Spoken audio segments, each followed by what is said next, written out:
Hi everyone!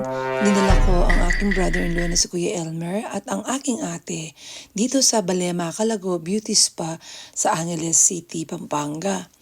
At syempre habang sila'y nakasalang, walang palag, hindi nila alam na minasage-massage ko ang kamay ni Kuya Elmer at ang kanyang paa.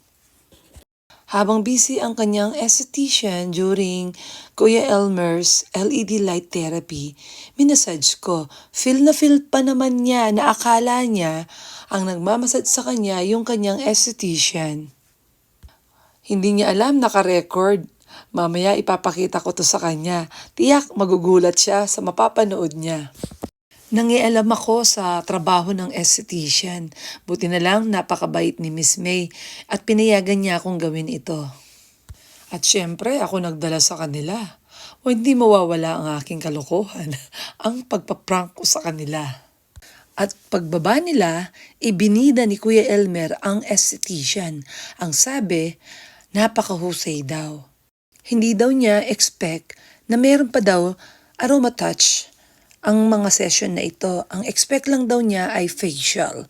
So sa isip daw niya, magbibigay daw siya ng tip dahil satisfying daw ang treatment niya itong mga araw na ito.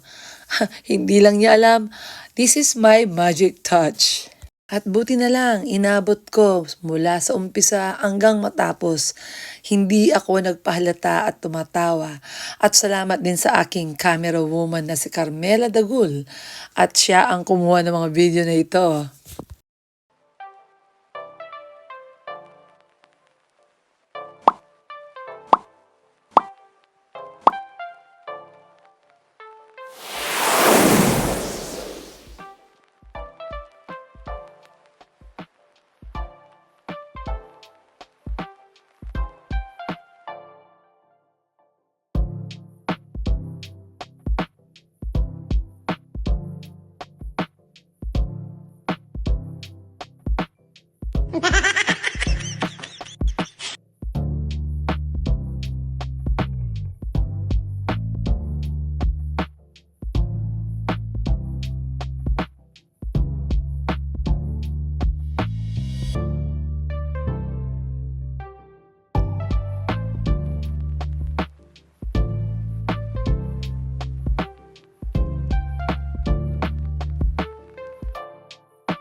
Close the pose.